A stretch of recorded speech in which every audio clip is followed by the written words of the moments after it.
والعاقبۃ للمتقین والصلاة والسلام علی اشرف الانبیاء والمرسلین نبینا محمد وعلی آلہ وصحبہ اجمعین۔ اعوذ باللہ من الشیطان الرجیم، بسم اللہ الرحمن الرحیم۔ احباب گرامی، سورہ نجم کی پہلی آیت ہے۔ اللہ تعالیٰ کا فرمان ہے والنجمی، قسم ہے ستارے کی، اذا ہوا، جب وہ گرتا ہے۔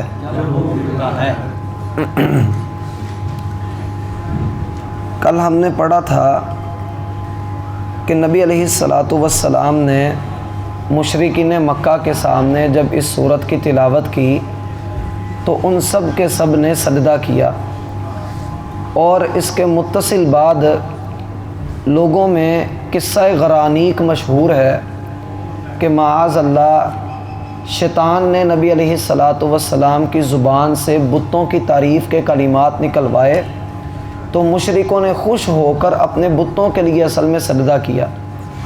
تو یہ روایت اپنے مفہوم کے اعتبار سے بھی اور اپنے معنی کے اعتبار سے اور اپنی سند کے اعتبار سے ہر لحاظ سے باطل روایت ہے، اور مفسرین محدثین کی ایک بڑی جماعت نے اس کے مردود ہونے کو ہی حق قرار دیا ہے کہ اس روایت کی احادیث کی روشنی کے اندر کسی قسم کی کوئی حیثیت نہیں ہے ماں سوائے اس کے کہ یہ باطل ہے، مردود روایت ہے۔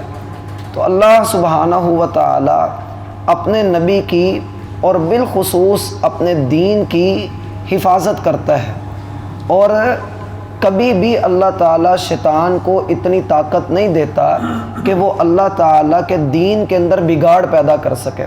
سورہ جن کی آخری آیات اس حوالے سے بڑی شاندار ہیں کہ جس میں اللہ تعالیٰ نے یہ خبر دی کہ اللہ تعالیٰ اپنے رسول کی حفاظت کرتا ہے۔ الا من ارتضى من رسول فإنه يسلك من بين يديه ومن خلفه رصدا۔ اللہ تعالیٰ جس کو اپنے لیے رسول بنا لیتا ہے پھر اللہ اس کی آگے پیچھے دائیں بائیں ہر طرف سے اللہ اس کی حفاظت کرتا ہے، اور اس لیے لِيَعْلَمَ أَن قَدْ أَبْلَغُوا رِسَالَاتِ رَبِّهِمْ، تاکہ یہ ظاہر کر دیا جائے کہ رسولوں نے اللہ کے پیغام واضح طور پر قوموں تک پہنچا دیے ہیں۔ تو واقع غرانیق کا رسول اللہ صلی اللہ علیہ وآلہ وسلم کی ذات سے کوئی تعلق نہیں ہے۔ بعض مفسرین نے بڑی شاندار توجیہ بھی اس کی بیان کی ہے، جیسے امام راضی رحمہ اللہ نے یہ کہا کہ در حقیقت ایسا تو نہیں ہوا تھا کہ نبی علیہ الصلاۃ والسلام کی زبان سے یہ بتوں کی تعریف کے کلمات اس نے نکلوائے ہوں، لیکن اگر اس روایت کو کچھ مان لیا جائے تو پھر اس معنی میں مانا جا سکتا ہے کہ شیطان نے ان کو خود یہ کلمات سنوا کر یہ تاثر دیا کہ یہ کلمات حضور نے کہیں، یہ کلمات حضور نے کہیں، تو اس بنا پر مشرکوں نے اپنے بتوں کو سجدہ کیا اور مسلمان یہ سمجھے کہ انہوں نے اللہ کو سجدہ کیا ہے۔ بھائی نماز اوپر پڑھ لیں، جا کر سنیں، نماز اوپر پڑھ لیں، نماز اوپر پڑھ لیں۔ بات سمجھ رہے ہیں؟ واقع غرانیق کا نہ مفہوم کے اعتبار سے اور نہ ہی سند کے اعتبار سے کچھ ثبوت ملتا ہے۔ اب سورت کا آغاز ہے، اللہ تعالیٰ نے فرمایا کہ والنجم اذا ہوا، قسم ہے ستارے کی جب وہ گرتا ہے۔ اللہ تعالیٰ کے لیے یہ روا ہے، یہ اس کی شان ہے، وہ جس چیز کی چاہے قسم اٹھا لے، لیکن مخلوق کو یہ زیب نہیں دیتا کہ وہ اللہ کے سوا کسی اور کی قسم اٹھائیں۔ یہ صرف اللہ کا حق ہے کہ اللہ تعالیٰ جس کی چاہے قسم اٹھا لے، اور اللہ کے قسم اٹھانے میں اور ہمارے قسم اٹھانے میں بہت فرق ہے۔ وہ خالق ہے اور ہم مخلوق ہیں، اسے اپنی بات کی صداقت کے لیے کوئی گواہ نہیں چاہیے، اور ہمیں اپنی بات کی صداقت کے لیے گواہی کی ضرورت ہے۔ اور نبی علیہ الصلاۃ والسلام نے فرمایا کہ جس نے اللہ کے سوا کسی اور کی قسم اٹھائی تو گویا اس نے شرک کیا۔ ایک روایت میں کہا کہ اپنے باپ دادا کی قسم نہ اٹھایا کرو، اور ہمارے ہاں جو قسم کے حوالے سے بڑا بے دریغ رویہ اختیار کیا جاتا ہے، ہر بات پر قسم اٹھائی جاتی ہے اور پھر اس کے آداب کا، لوازمات کا خیال نہیں رکھا جاتا، یہ ہماری سستی اور نااہلی ہے۔ اس پر توجہ دینے کی ضرورت ہے کہ انسان جب شریعت کے اس باب کو پڑھتا ہے، اس چیز کو پڑھتا ہے، تو اسے اندازہ ہوتا ہے کہ قسم اٹھانے میں بھی بڑی نزاکتیں ہیں جو شریعت نے ذکر کی ہیں۔ اللہ کے سوا کسی کی قسم نہیں اٹھانی اور جھوٹی قسم نہیں اٹھانی، اور اگر قسم اٹھا لی ہے کسی چیز کے متعلق کہ میں آنے والے وقت میں یہ کروں گا یا یہ نہیں کروں گا، کسی کام کی قسم اٹھا لی ہے، پھر اس کی پوری پاسداری کرنی ہے، اور اگر اس سے بہتر کوئی کام نظر آ گیا ہے یا قسم توڑنی پڑ گئی ہے تو اس کا کفارہ دینا ہے۔ لیکن قوم اس چیز کو نہیں سمجھتی۔ ہم قسم اٹھاتے ہیں، میرے سر پہ ہاتھ رکھ کے قسم اٹھا، بیوی کی قسم اٹھا، تجھے تیرے بچے کی قسم، جیسے انسان یہ کہتا ہے میں جی رزق والی جگہ پہ بیٹھا ہوں، میں آپ کو کہتا ہوں، تو گویا وہ اپنی رزق والی جگہ کو گواہ بنا رہا ہے۔ تو ان چیزوں سے پرہیز کرنا چاہیے۔ بندہ یہ کہے کہ میں اللہ کو گواہ بنا کر کہتا ہوں، تو اپنے ان معاملات کو بندے کو سیدھا کرنا چاہیے۔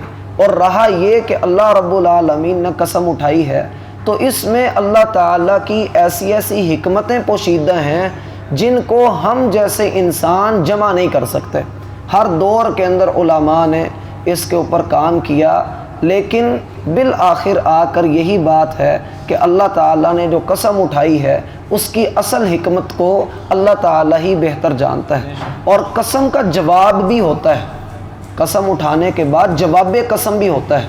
جیسے میں قسم اٹھاؤں اللہ کی قسم 2 + 2 4 ہے، تو اللہ کی قسم یہ قسم ہے، اور 2 + 2 4 اس کا جواب ہے۔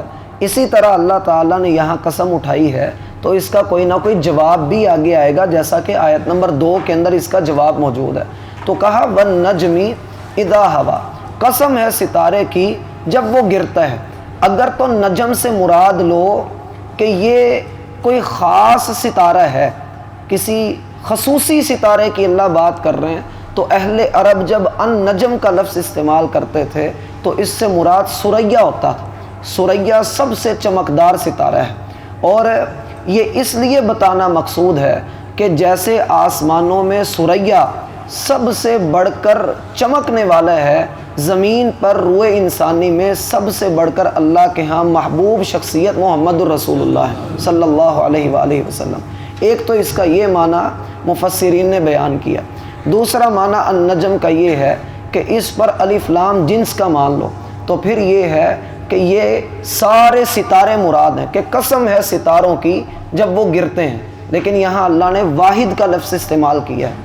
النجم واحد ہے، لیکن مراد سارے ستارے ہیں۔ جیسے اللہ کہے افلا ينظرون الى الابل کیف خلقت، کیا یہ اونٹوں کو نہیں دیکھتے کہ وہ کیسے پیدا کیے گئے ہیں؟ تو ابل ایک اونٹ ہے، لیکن ترجمے کے اندر وہ سارے اونٹ شامل ہیں۔ اس کو کہتے ہیں الف لام جنس کا، جس میں سارے شامل ہو جائیں۔ تو یہ سارے ستاروں کی قسم ہے کہ اذا ہوا، جب وہ گرتا ہے۔ ستارہ کب گرتا ہے؟ اس کا جب شیطان آسمانوں پر خبریں چوری کرنے کے لیے جاتے ہیں تو آسمان سے اللہ تعالیٰ ان کے اوپر شہاب ثاقب پھینکتا ہے، جو ستارہ ٹوٹ کر گرتا ہے، جو آگ کا شرارہ آسمان پر پھیلتا ہوا نظر آتا ہے، وہ اللہ کا عذاب ہے جو شیطانوں کے اوپر اترتا ہے۔ تو اللہ تعالیٰ نے اس کی قسم اٹھاتے ہوئے کہا کہ وَالنَّجْمِ اِذَا هَوَىٰ، ستاروں کے گرنے کی قسم ہے کہ جب وہ شیطانوں کے اوپر ٹوٹ پڑتے ہیں، مَا ضَلَّ صَاحِبُكُمْ وَمَا غَوَىٰ، نہ تمہارا ساتھی بہکا ہے نہ وہ بھٹکا ہوا ہے۔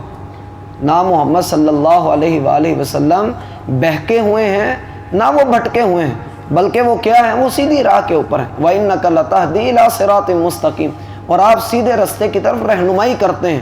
اور اللہ تعالیٰ نے کہا اِنَّكَ لَمِنَ الْمُرْسَلِينَ عَلَىٰ صِرَاطٍ مُسْتَقِيمٍ، قسم ہے قرآن حکیم کی آپ بھیجے ہوئے میں سے ہیں اور آپ سیدھے راستے کے اوپر ہیں۔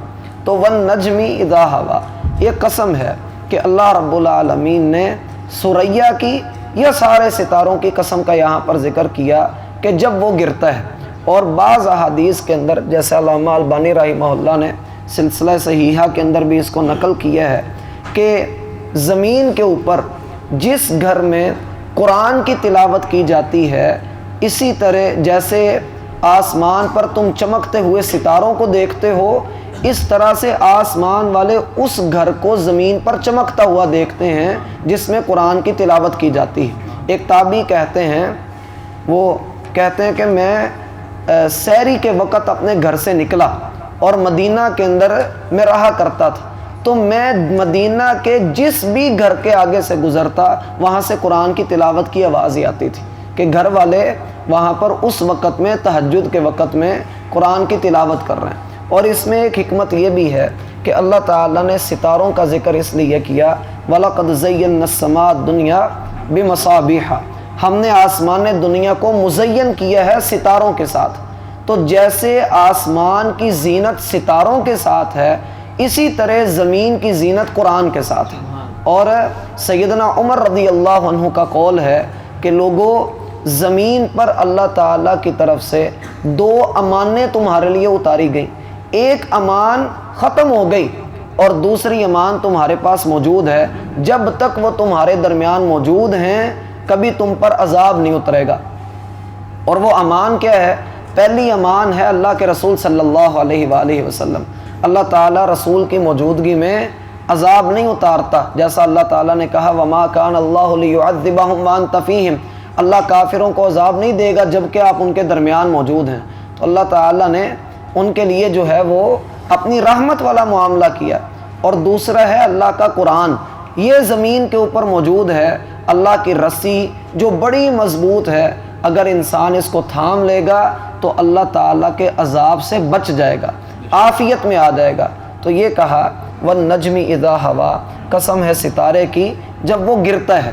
تو بعض اہل علم نے اس کا ایک نقطہ یہ بھی بیان کیا کہ در حقیقت یہ رسول اللہ صلی اللہ علیہ وآلہ وسلم کی جو ہے وہ رسالت کی طرف اشارہ ہے کہ اللہ رب العالمین نے آپ کو نبی بنایا اور پھر آپ اپنی مدت پوری کریں گے اور پھر اس کے بعد آپ کا دین پھیلتا چلا جائے گا، اور پھر ایک وقت آئے گا کہ جب دین اس دنیا پر غالب ہوگا، پھر اس غلبے کے بعد فتنے رونما ہوں گے اور کرتے کراتے بالکل قیامت کے قریب جا کر دین ختم ہو جائے گا اور زمین پر اللہ کا نام لینے والا بھی کوئی باقی نہیں رہے گا۔ یہ بھی حدیث کے اندر موجود ہے کہ زمین پر قیامت اس وقت قائم ہوگی جب اللہ کا نام لینے والا ایک شخص بھی باقی نہیں ہوگا، ردی قسم کے بیکار لوگ رہ جائیں گے، تو ان کے اوپر جو ہے وہ اللہ تعالیٰ قیامت کو قائم کرے گا۔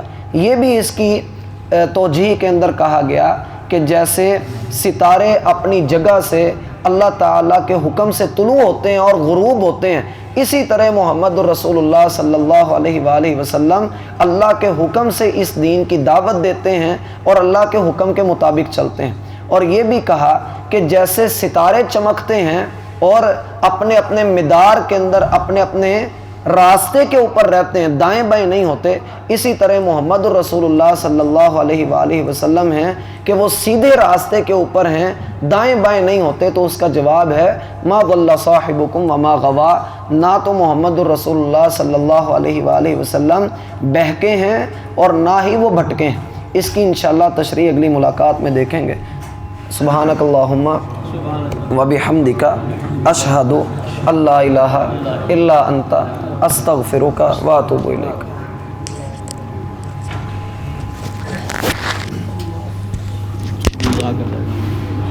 السلام علیکم۔